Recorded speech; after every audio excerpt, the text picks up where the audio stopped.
welcome to the Kolbecast, episode 289. Thank you for joining us. Today we continue our conversation with Erica Treat that we started in episode 288. After our focus on Kolbe's lesson plans, we turn to Kolbe Academy's new online lesson plans that contain extra resources in the digital homeschool option. We also turn to liturgical living and how Kolbe's resources can help us to celebrate with the saints throughout the year. We hope that you'll enjoy the show.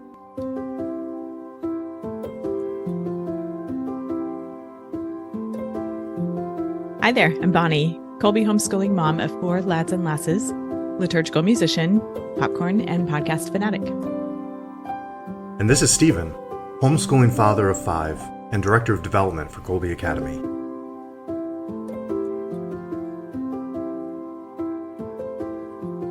All right, we are back to continue a conversation we started in our previous episode, visiting again with Erica Treat, one of our friends of the Kolbecast and a longtime Kolbe mom, and now serving in the Kolbe's curriculum department, doing all sorts of things. We've been talking about the Kolbe course plans and how they provide both structure for students and guidance for parents as educators, and also underlining this partnership that Kolbe has with families in education and highlighting the importance of the parent as primary educator of our kids.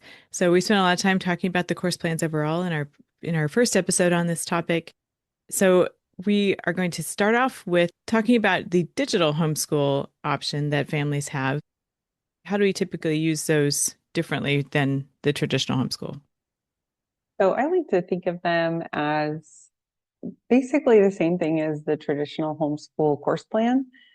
They do the same types of things, and the parent role is very similar. The parent educator role is very similar, but they have some extra features. The content is pre-organized into weekly folders. So if you're familiar with any online Kolbe courses or asynchronous courses, you'll be very familiar with that folder structure. For people who are not familiar with that, basically the course is set up in Schoology, our learning management system, and the weeks of the semester are built out into folders, and then content for that week is organized in the folder for the students. So it basically guides them through the week, and it provides that sort of organizational support. And then there is extra content support as well in the form of lectures, auto-graded learning checks, and sometimes additional enrichment or extended learning things. Some of our courses, like science, also have labs, so lab demonstrations, videos that the students can watch, and they can use our companion lab manuals with those, so that then they'll be able to watch the lab instruction and participate along with a teacher doing the lab, which may make it a little bit easier to implement at home if you're unfamiliar with the content. It's nice to have someone who's done this a bunch of times going through the lab. So that's basically what it is sort of the traditional homeschool with some really nice structure and bonuses. If your students also taking online or asynchronous courses, it's nice because then it puts that homeschool course into the learning management system. So they can kind of, track everything there in that one place. I would still use a day planner, just like we recommend to our online students to use a day planner. But it kind of brings everything together in that way and makes it nice. And then parents can use it as they would like. So if they want to take advantage of all of that extra content, they can, or they can just use it where they need it. So that's how I would kind of explain it. Hopefully that makes sense. Yeah, definitely. So that is still, the parent is still determining the final grades, submitting grades, as opposed to async, where a Kolbe teacher is doing that on that side. Is that the kind of the main distinction, do you think, between async and digital homeschool?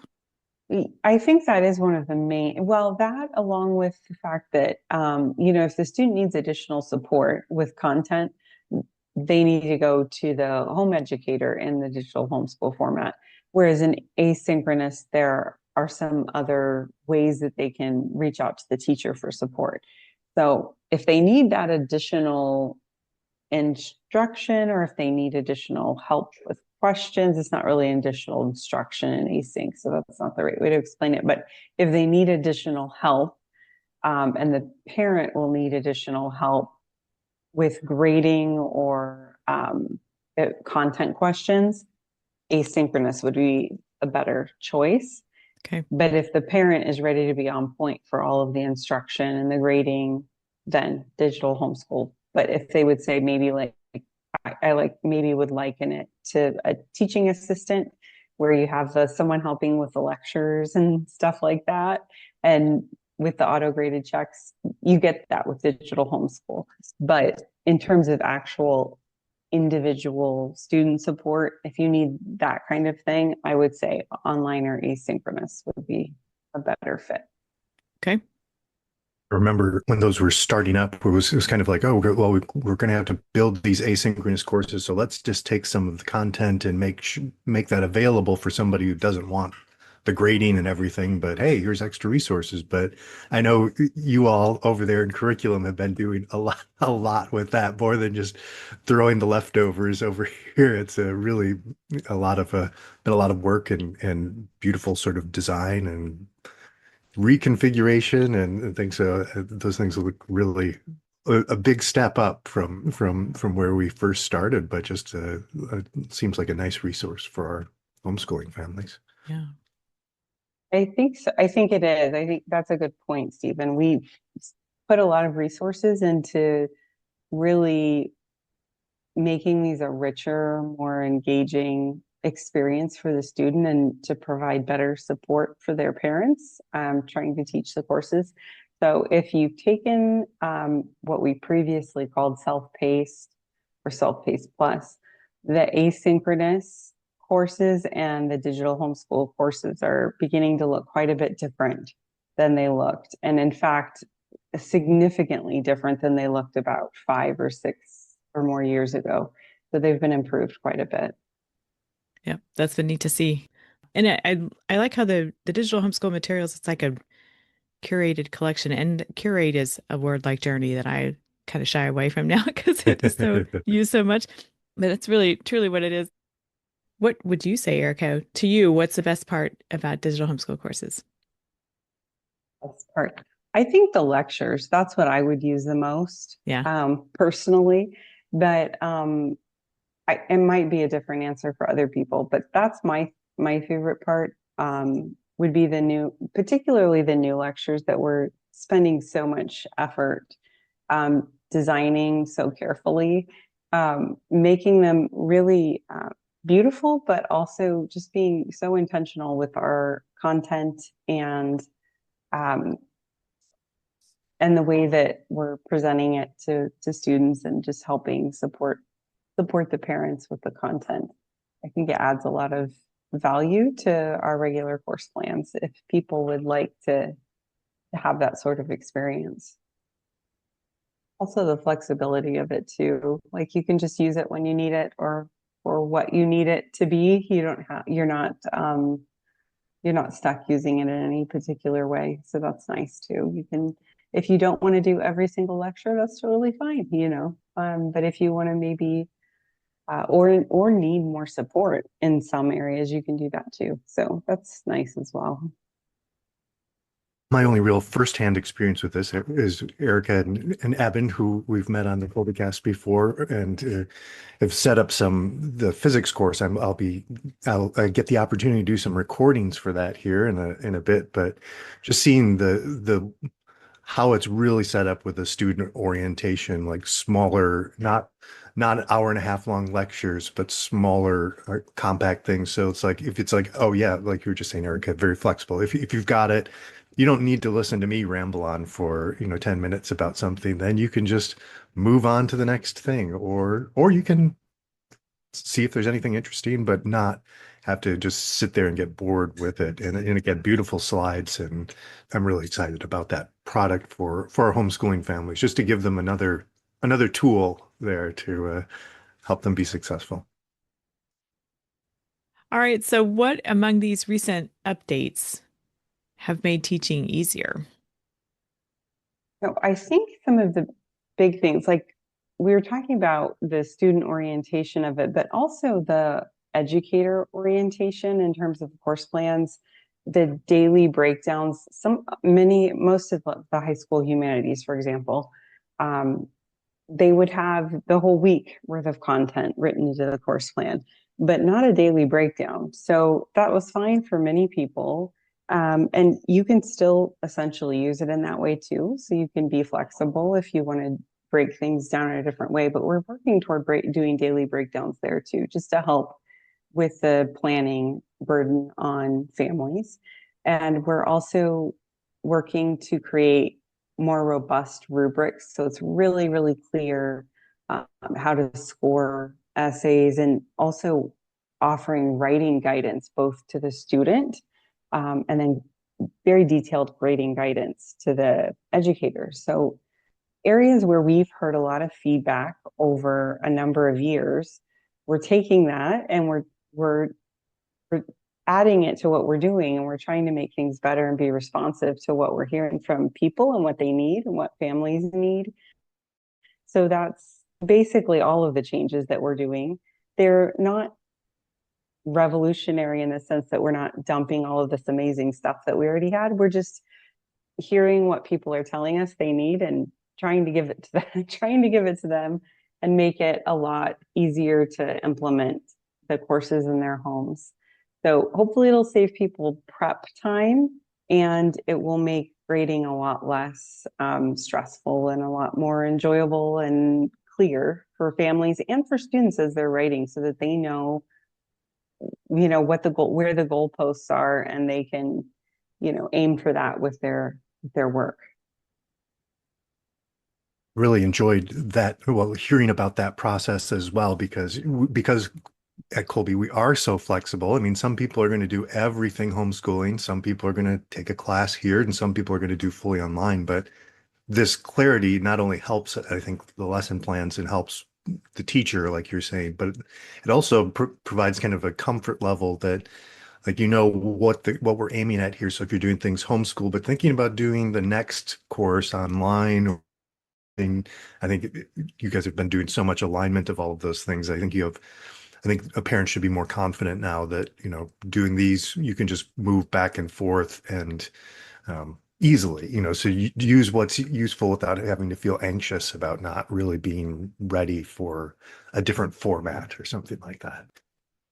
That's a really good point. And we are working really hard toward alignment, so that if a student finds that a certain format doesn't work, or the family finds schedule, a lot of times it might be a scheduling issue, they can switch to a different course format and hopefully, for the most part, be able to plug in. That's what we're really working toward, is that you can transition between course formats and have a very similar, sort of even, consistent experience. The same thing with the digital homeschool courses. Something that we've been working on is quality control and making sure that it's consistent across courses, so that the experience sort of mirrors the structure in the traditional homeschool plans, but also between courses, what to expect. You're going to have lectures, you're going to have learning checks, and they'll be set up in this sort of structured way. And it makes it so that there's not this big learning curve jumping between different courses, different subjects, or even different course formats within the whole Kolbe school. I guess maybe there's one other thing to say about that with the lectures and digital homeschool. Stephen mentioned how some of them we're working toward these shorter lectures that aren't, you're not sitting for an hour. And what we've tried to be is very intentional about this particular format. It's recorded, so you don't have a teacher with chats or polls or, these engagement type things happening. So we're making them shorter, but we're also intentional about how many words we're putting on slides and what kind of visuals we're using, to be really intentional about serving the student in that particular recorded format. So that's maybe the only other thing I would add, is that we're trying to help with student engagement in customized to that course format. I'm not sure if this was still in the works, but I know early on, like Mara was working on some like fifth grade and even the digital homeschool resources. I really loved what was happening because it seemed like it was the sort of thing that you could in some of those courses to just tell your student, okay, go listen to the recording now while I'm working with this child, and then you'll have done that, and then you can come back and then work on that material together too. So even with some Mhm. of the children who need the hand holding, it seemed like it was giving a parent something to give to the child while they were working on some other thing too, while just so I think that's probably true throughout all of the levels, but there were some particular ones for some of the lower levels that were just sounded really like that's what I need right there. But I'm not sure if that's still there or not. But I could definitely see people using them in exactly that way. I think I would have used them in that way at times to help just balance Yep. um, the school day with with different kids. Um, with that being said, they are on the computer, so depending on personality, maybe have them listen to it out loud, so you know that um, True. they're Yeah. actually watching class. I don't know, it just depends, but yeah, I think I would have used it that way for sure. Hmm. And hopefully it does support what parents are trying to do and just lighten the load a little bit. Yep. That's another way of a very practical way of how do we homeschool multiple children? Yeah. There's one way of Hmm. accomplishing that. Yep. All right. Well, let's zoom out a little bit as we've been thinking through all these plans and how they really can serve us in the day to day. If it's also important to us to live the liturgical year, a lot of times we're talking about liturgical living and observing the liturgical year as it is unfolding. Um, this these plans and this way of life really lend themselves quite nicely to that. They go together quite well. So let's talk about incorporating liturgical living into our homeschool days and plans. So, Erica, is there a starting point that you would like to begin with? I don't have a particular starting point, but I think what you were saying, zoom out. That's maybe the that's maybe the approach that I took when I was looking at the school year. I would zoom out. I would look at the whole big calendar for the year for our family, um, and then work in certain things. So if we are moving that year, or family vacations, or big known things, would schedule those things in, schedule academics around those. And if your students are in the online school, then of course you're also looking at the online calendar. So zoom out, big picture of all the like major calendar items. But then too, you look at the holidays and the holy days, and maybe you earmark some particular ones that you want to celebrate as a family or learn more about particular saints.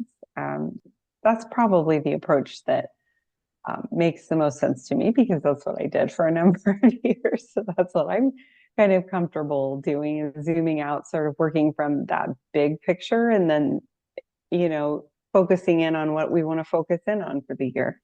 Yeah. And if the liturgical living is kind of a new, if you're new to that and it seems daunting, it's actually, especially if we're kind of accustomed to this structure to ordering of our days, then bringing in the liturgical aspects is actually quite doable and to whatever degree you're up for at the time, and then you can build from there. So that's something that's been important to me for a long time, is living the liturgical year. And so if it's helpful to any folks, I tend to, so I love calendars and planners and all of the pretty things. I love them all so much. However, at this point in my life, I'm very, very basic with, I have a wall calendar and a paper planner, also very basic. So when I move into those, as I like to say, I actually, as parish music director, I will write down every liturgical feast every Sunday. I will write down what that is in my planner and on the calendar just to keep track of that. So that might be more than folks are wanting to do, but that's what I do. And yes, I am aware of all the very lovely, beautiful calendars with all the liturgical information already pre-printed. There's so many wonderful options there. I have one in the choir room at my parish where I serve as music director. At home, I have very bare bones planner, calendar, that I then customize just how I want it. It's just how I do it. So I also will write down not just birthdays or anniversaries, but I'll write down the feast days of if my children have saints either in their Mm-hmm. given names or their confirmation names or important saints to our family. Mm-hmm. Feast days, we'll write those on the calendar. And then sometimes it is just a simple happy feast of whoever it is today, or we'll do a meal for that, or Mm-hmm. some kind of symbol of that. So those are just some starting points for me. What else do you do? That sounds very similar to what I did. I also, over the years, I've used digital calendars, just my calendar on my phone. Yep. I put our patron saints days on there. So it just pops up and it can be just mentioning it or saying a prayer, maybe written by that saint, depending on if there are prayers available of that kind. When the kids are younger too, there are a number of beautiful books about saints, so you can read those or saints around the world and things and books like that now that are really lovely. And we have some of that stuff as part of our curriculum too. So it kind of makes it easy to do it in small ways, just as like a part of your year. And then you can add on to it if you want to, or if it feels like a lot. If you, I feel like if you look on the internet, sometimes you can just be like, wow, they're cooking all of these special dishes and they're doing this like every week and all of this stuff. And for me, that felt like a lot with homeschooling and doing everything else. But you can also just decide, well, you know what, we're going to do one a quarter, or maybe one every 6 months. We're going to do something that's a little more than we thought, or we're going to incorporate it into some of our family traditions.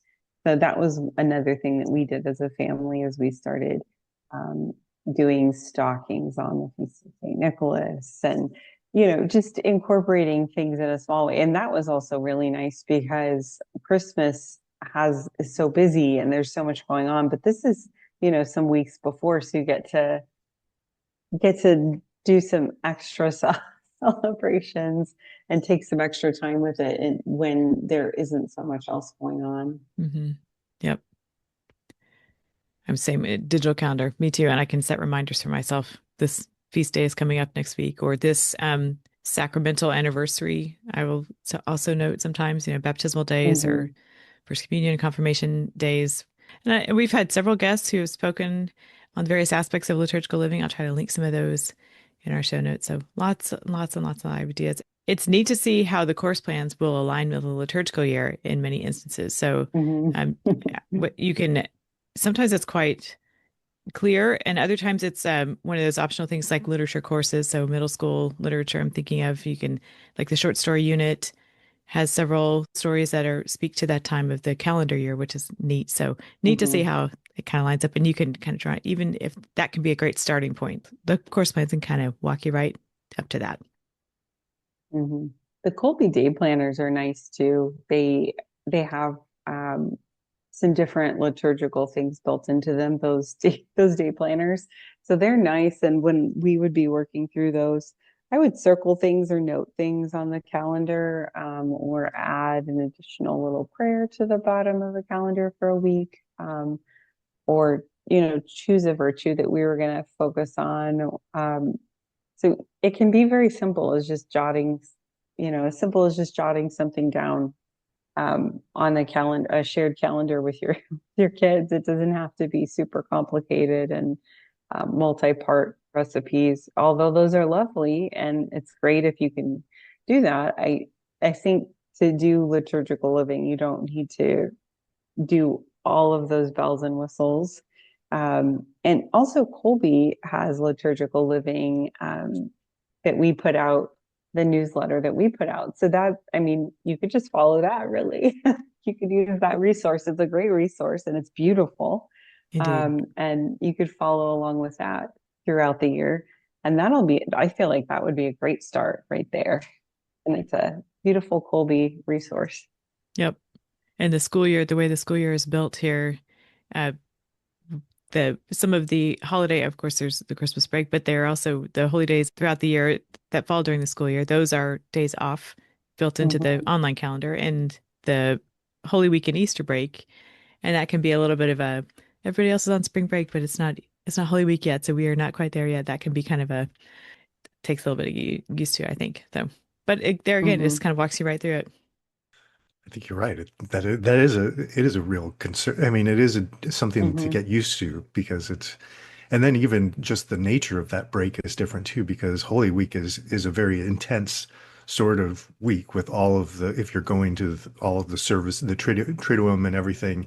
So almost that first part of your break, it's wonderful and it's good to not have to focus on school and the things, but it's always nice to have a little bit of time that glorious Easter week too, where it's more like, okay, take a deep breath, just enjoy yourself now and get that rest before you have to jump back into that last stretch of the school year. Well, I feel like that is something to consider too with any like anything with liturgical living. So if our spring break's falling at this time of year, there are some challenges with that. I think with holidays in general, it's pretty well known and acknowledged that it can be a huge burden on parents and moms in particular sometimes trying to juggle all of that. So my sort of warning, I guess, would be to try not to make liturgical living into another thing that could potentially be a source of stress for your family. That's kind of, I feel like you might, it would be easy to lose the point or the joy of it if it becomes another box that you feel like you need to check.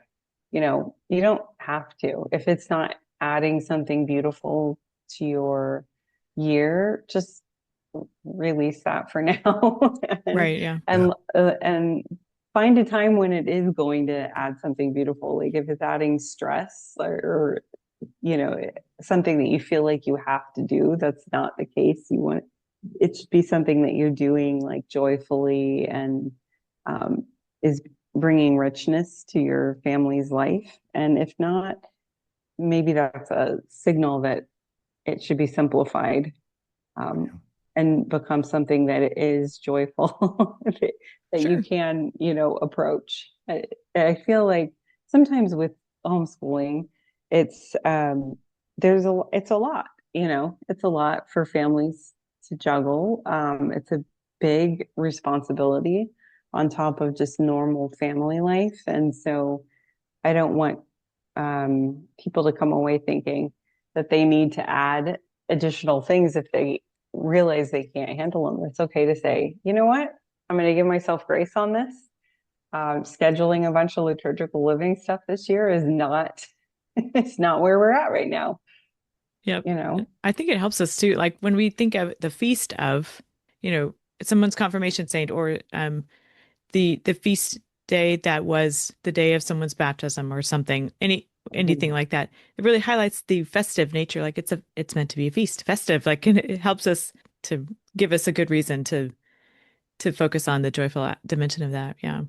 And we are participating in the liturgical year by going to mass every Hmm. every week, Yeah. Yeah. and if we're going more than that, great. But the church is this beautifully structured thing for us to participate in, um, and be in communion with the whole church. And we go and we're already part of that. So we're already participating in liturgical living, and we can enjoy all of the fruits of that and then build where it brings our families joy and richness and not have to feel like it's something extra that we have to do. It's something extra that we get to do when it enriches us and brings more into our family's life, but it's not something we have to do. So say do it when it feels like you're getting to do it, maybe not when you're Hmm. Yeah. having to do it. Yeah, I've been really reflecting on that idea, and you've just kind of completely captured it, Erica, that at least for me, so often, and especially when it comes to this homeschooling, it Life becomes a series of check boxes. What do I have to get done? And so everything is stressed to try to make sure that you finish this project and finish this. Or, yes, we celebrated this feast day or whatever, but if you can kind of reframe that or relook at it and say, what are the things that I am going to do? So we're choosing to homeschool. You've got a limited amount of time. Enjoy that time as much as you can. Yes, Mhm. there are check boxes you have to do, but no, when it comes to the feast day, you don't have to do that. It's not something that's required of you, but even if it's just saying an extra prayer or having a special dessert on a particular feast day, that's something you get to do and enjoy.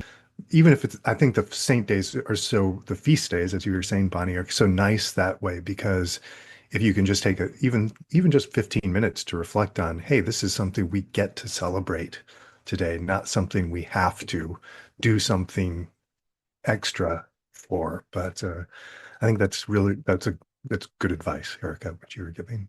Yeah. Dessert's a good starting point, though, Steve. I think Yes. you brought up dessert. It's a feast day, and desserts have always been very popular in my house. So sometimes it can just be, you know what, we're having dessert today. It's a feast. Let's have something special to eat. It doesn't have to be something crazy, but maybe something we all really like to enjoy together as a family. And then we remember that it's a feast day today. It doesn't have to be anything too crazy or difficult to implement. Sure. What encouragement would you give to parents balancing structure, flexibility, and faith? So I think Stephen sort of hit on that with the check boxes. And when we're talking about the course plans and those sort of guardrails that we talked about last time, so the course plans give us structure, our liturgical year gives us some structure, just our regular calendars and our digital or written or whatever kind of calendars. We have these sort of structures that we can use. Um, but then there's flexibility within those. So we want parents with the course plans to feel, empowered to adjust or shift things as their family needs them, um, to trust their judgment on, when they need to do more or less. And something that I would encourage people to remember is the benefits of consistency. So just doing these little things every day, it all adds up to so much. You could see all of these other things where people go, yeah, I've done this 15 minutes a day, and now look how far I am a year later. So, Yeah. it's take it one step at a time. Sometimes when I have this huge list of things before me, it's like, I'm not doing that whole list right this minute. I can only do this one thing that's before me, and that's the thing to do right now. So I guess I would just encourage people to look at their calendars and the liturgical year and the course plans as that structure and guidance to support them, and then just take the grace that's within that to customize and do things the way that they need to do them to have a successful year. Well said. Yeah. Seems like sound advice to me. Hmm. That's, Indeed.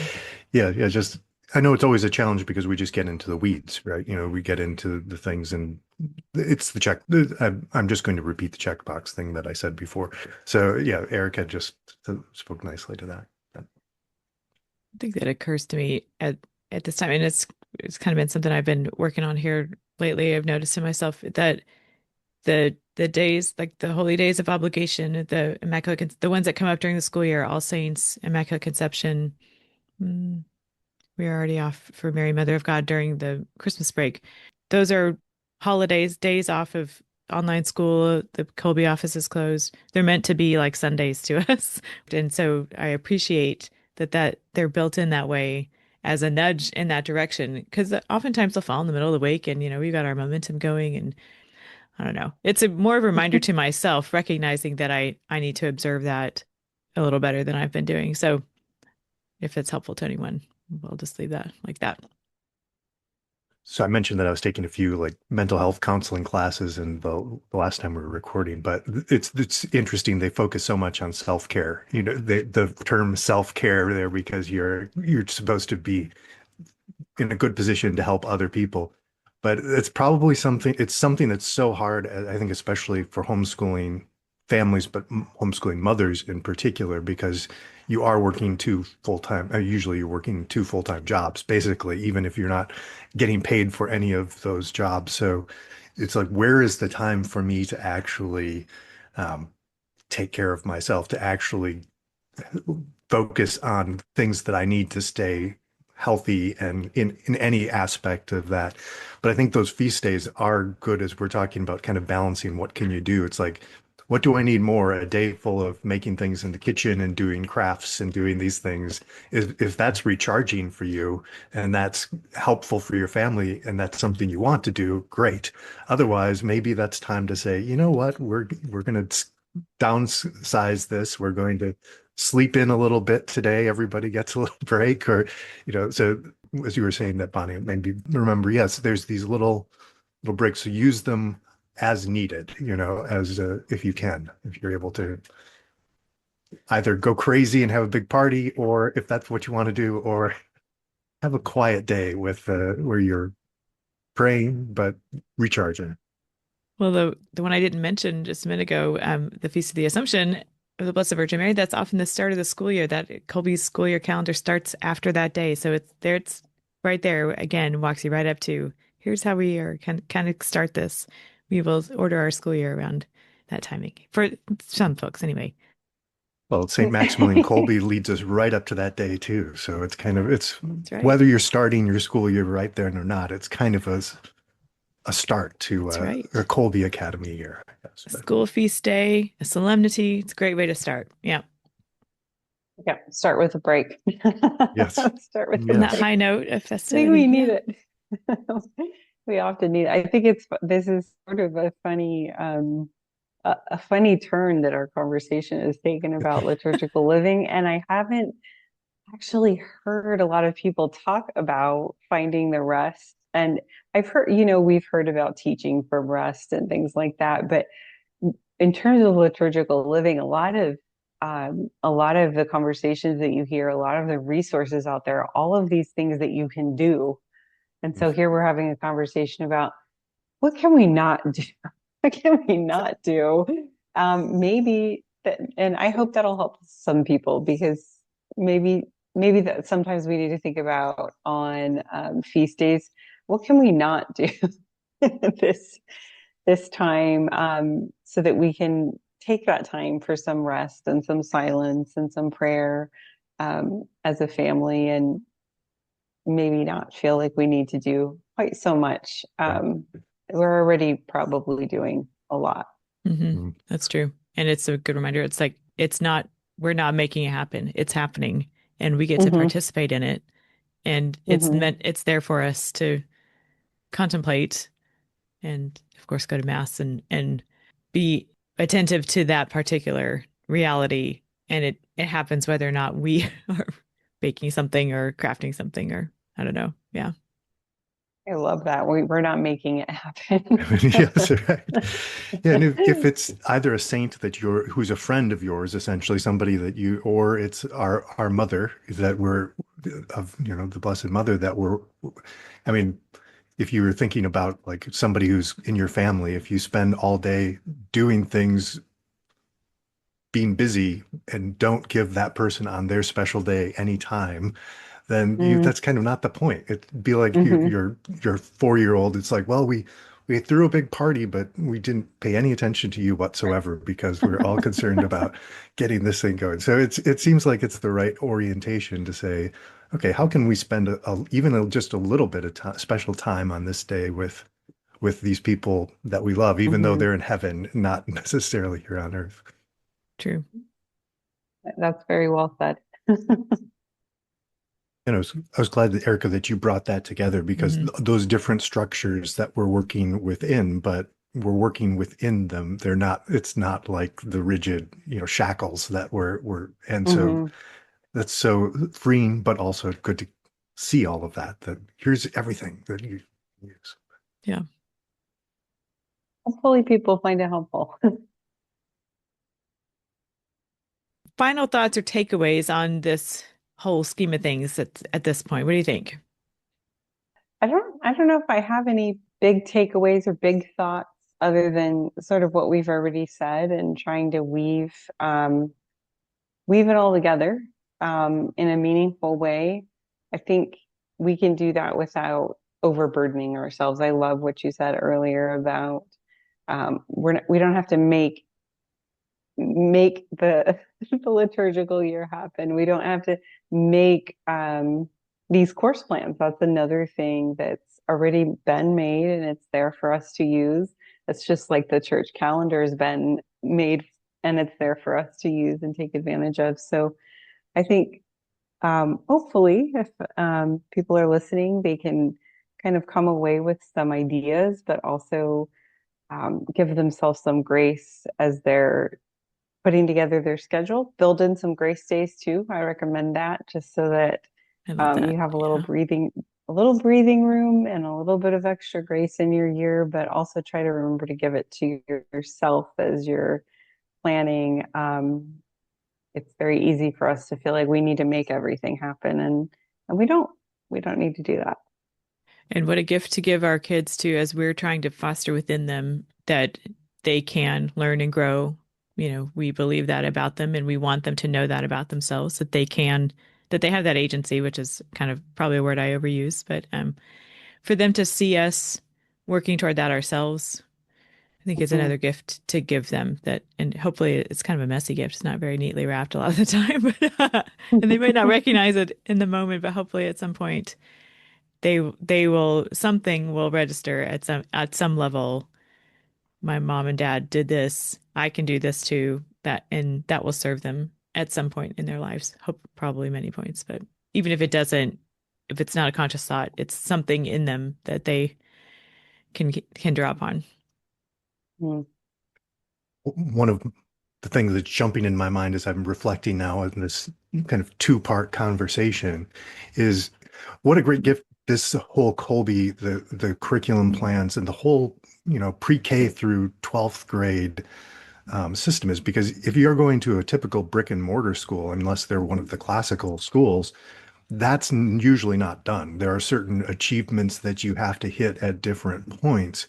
But the fact that we have this wonderful, well, we have both a tried and true sort of curriculum. It's been used in many areas, but we've got a team of people who are constantly focused on this whole journey and the different places we'd like people to be, the different skills we'd like them to develop, but also it's thought out and so that's a lot of work to do as a homeschooling parent. So it's kind of nice to know that you can come here, see that this has already been thought out, and then you can look at it and say, how do I want to tweak this, or maybe I want to do my own thing here. But it gives you something both to work with and something that's planned out where you don't have to recreate everything, and do all of the research and all of that. So Yeah. pretty nice. Hopefully it's providing something that supports and enriches homeschools and helps families just feel a little bit less of the burden on themselves so that they don't feel like they have to make everything happen on their own. Right. We're not reinventing the wheel. Yeah. Alrighty. Well, this pair of episodes has sure been a joy to record with you, Erica. It's always good to visit with you. The show notes for this episode and the previous one will have a lot of links that came up during the course of the conversation. In our first conversation, we mentioned a blog post that Erica has been working on and the Help Center articles, both of which on the Kolbe website. So we will link to that because it's a whole treasure trove of all kinds of good stuff, the blog and the Help Center. We'll also link some relevant Kolbecast episodes. So check that out after finishing this episode. We sure would love to hear from our listeners what has been helpful to them, kind of how they make the course plans work for them, how they incorporate liturgical living and so forth, just responses to what we've been talking about and input there. So please write to us, podcast@kolbe.org, or comment on the social media posts for these episodes. All right, Erica, until next time, thanks so much for spending this time with us and all the work that you and the team are doing. Thank you. Thanks so much for this conversation. It's always a joy to talk to both of you. Subscribe to the Kolbecast on your favorite podcast app so that you don't miss an episode. And let us know how we're doing by leaving a rating or a review. And as always, feel free to email us at podcast@kolbe.org. Mary, our Mother, pray for us. St. Maximilian Kolbe, St. Ignatius of Loyola, holy saints and angels, pray for us. Ad maiorem Dei gloriam.